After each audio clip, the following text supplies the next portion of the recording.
நீங்கள் ரூம் டெம்பரேச்சரில் எடுத்து வச்சாலும் சரி, இல்லைன்னாலும்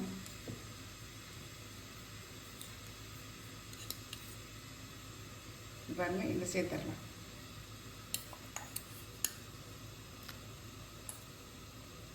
இப்போ இதை குக்கரில் வச்சு வேக வச்சிடலாம். குக்கரில் வச்சுட்டேன். போட்டு மூடியெல்லாம் ஒரு 5 விசில் வச்சு எடுத்துடலாம். குழைய வேகணும். சாதத்தை வந்து குக்கர்லேருந்து எடுத்துட்டேன் பாருங்கள். தயிர் சாதத்துக்கு வச்சுக்கணும் இல்லையா, நல்லா குழைய வந்துருக்கு பாருங்கள். நல்லா சூட்டோடையே மசிச்சு விட்டுருங்க.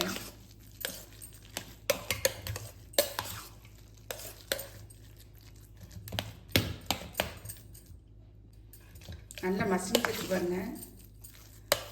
நம்ம இப்போ இதுக்கு ஒரு தாளிப்பு ஒன்று கொடுக்கலாம். சாதத்துக்கு இன்னும் உப்பு போடல. நான் ஒரு அரை டேபிள் ஸ்பூன் அளவு வெண்ணெயை சேர்த்துக்கிறேன்.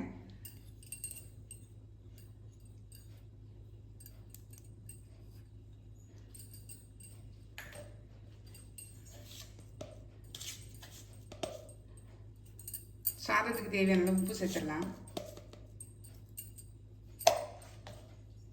நல்லா மிக்ஸ் பண்ணி விட்டுருங்க.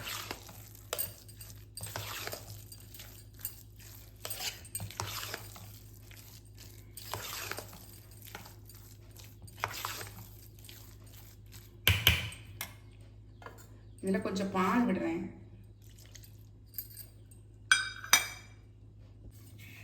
எண்ணெய் சூடாயிடுச்சு பாருங்க. கடுகு, இது கூட இந்த உளுந்தம் பருப்பு ஒரு அரை டீஸ்பூன். இதில் இஞ்சி சின்ன துண்டு, ஒரு பச்சை மிளகாய்,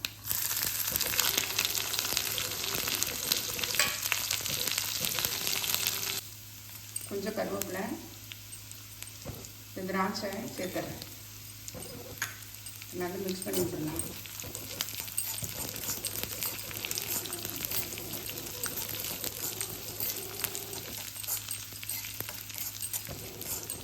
நம்ம இதுக்கு பதிலாக பச்சை திராட்சை சேர்க்கலாம். மாதுளை முத்துக்கள் கூட நம்ம சேர்க்கலாம்.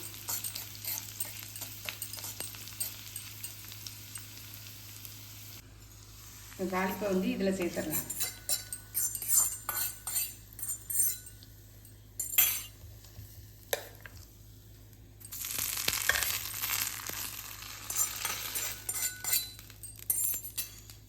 நல்லா மிக்ஸ் பண்ணி விட்டுறலாம்.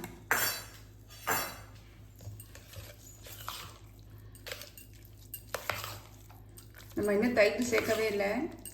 கொஞ்சம் ஆறணுன்னு நமக்கு தேவைக்கு மட்டும் தயிர் சேர்த்துக்கலாம்.